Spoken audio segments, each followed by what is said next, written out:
Ne plus avoir envie de se lever le matin. Aujourd'hui, je vous donne 4 conseils pour surmonter ce sentiment intense de fatigue, de désarroi et d'absence finalement de perspective. On en parle donc aujourd'hui dans cette vidéo et les discussions se poursuivent dans les commentaires. C'est également pour ça aussi que je vous invite, si ce n'est pas déjà fait, à vous abonner à la chaîne en cliquant sur l'onglet des notifications pour faire pleinement partie de cette formidable communauté du bonheur en amour et en réussite professionnelle après une relation toxique avec une personne perverse, narcissique, manipulatrice ou une personne violente. Si vous ne me connaissez pas encore, je suis Agnès Dereul, votre coach experte PNL en libération donc de ces emprises toxiques et violentes. Et je vous accompagne à faire de l'épreuve que vous traversez une force pour votre avenir. Je vous aide également à traverser l'épreuve judiciaire en lien avec les professionnels du droit lorsque, après les épisodes de violence et de manipulation dont vous avez été victime, vous devez affronter une nouvelle épreuve qui est celle de la procédure et je suis là pour vous aider à trouver l'énergie nécessaire en vous pour répondre aux attentes de votre avocat, pour voir quelle stratégie adopter avec votre ex et comment justement vous préparer à tout ça. J'ai à la base une formation généraliste qui m'a aidé moi-même à me sortir de situations difficiles après une maîtrise de lettres modernes et un master en droit privé.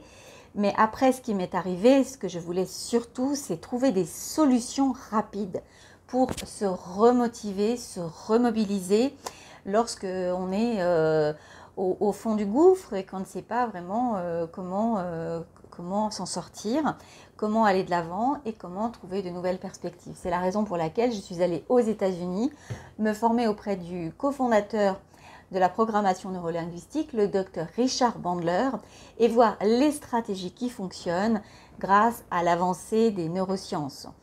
Et j'ai aussi poursuivi avec des formations Buson sur la mobilisation du cerveau, les techniques d'apprentissage, le mind mapping, bref, tout ce qui peut permettre d'aller au plus vite, d'utiliser toutes les ressources infinies qu'on a toutes et tous de notre cerveau, du corps humain, pour vraiment gagner du temps face à ces épreuves.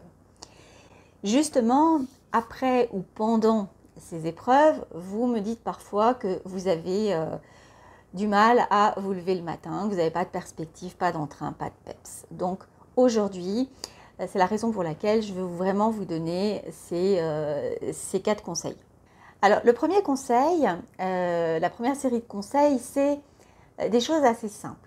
C'est tout simplement d'avoir des petites attentions pour vous le matin lorsque vous vous levez. D'avoir auprès de vous un bon café, un bon thé, selon ce que vous aimez le matin, des céréales que vous aimez, si vous déjeunez des céréales ou des jus de fruits, ou voilà, ce qui constitue un plaisir aussi de vous lever le matin. D'avoir également de la bonne musique, enfin bonne musique selon vos goûts et vos critères, quelque chose qui vous donne du peps, de la joie, ou alors des vidéos inspirantes. Sur YouTube, vous avez un grand panel, vous avez aussi des livres audio, vous avez des radios qui vous donnent des informations, de la musique. À vous de choisir ce qui vous aide à mobiliser, à être moteur pour vous, pour votre journée, pour commencer. Après aussi, faire de la préparation de votre journée, de votre préparation à vous physique, un temps aussi de plaisir, avec du maquillage que vous aimez, en mettant des tenues, en vous préparant des tenues que vous appréciez, dans lesquelles vous allez vous sentir bien, qui vous mettent en valeur.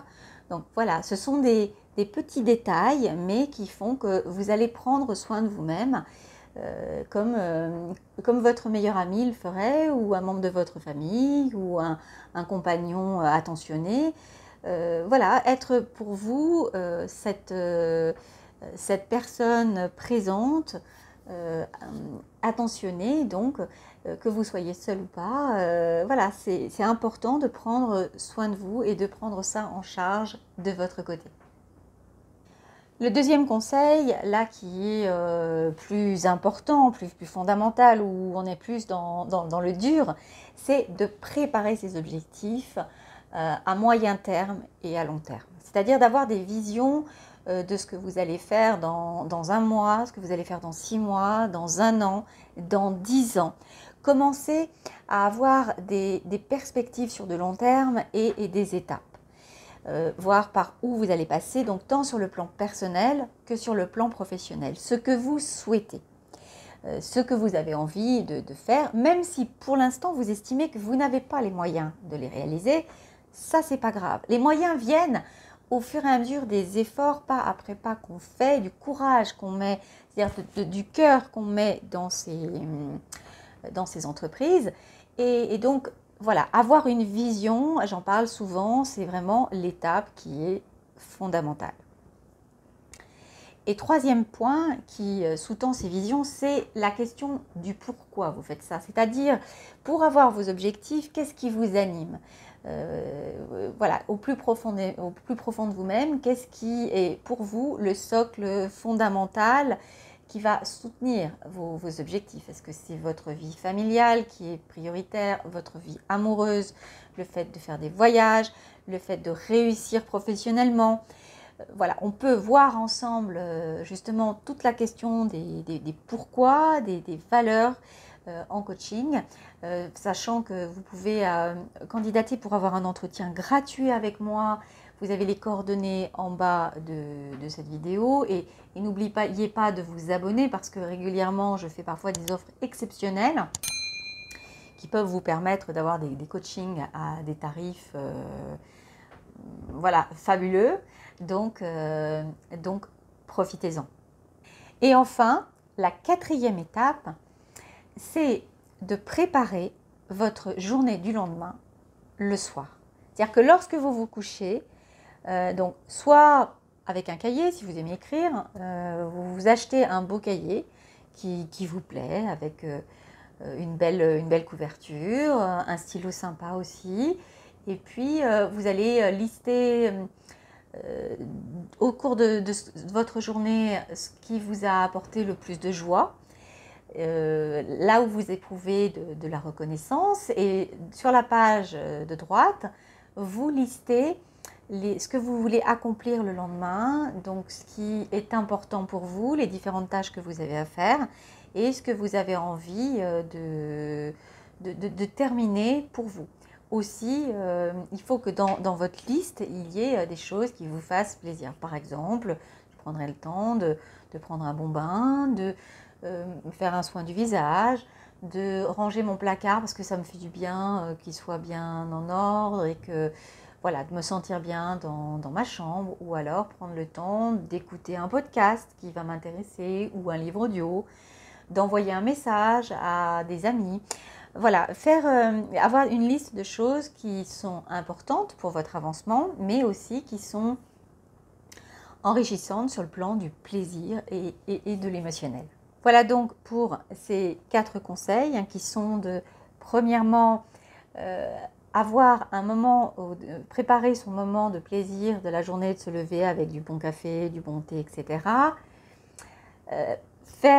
Avoir vraiment une vision sur ses objectifs à moyen terme et à long terme, bien définir et entretenir son pourquoi et préparer sa journée du lendemain la veille. N'oubliez pas de vous abonner à la chaîne en cliquant sur l'onglet des notifications. Je réponds personnellement à vos commentaires. J'ai très à cœur d'être en lien avec vous. Je vous embrasse. Prenez bien soin de vous et je vous dis à bientôt pour une prochaine vidéo.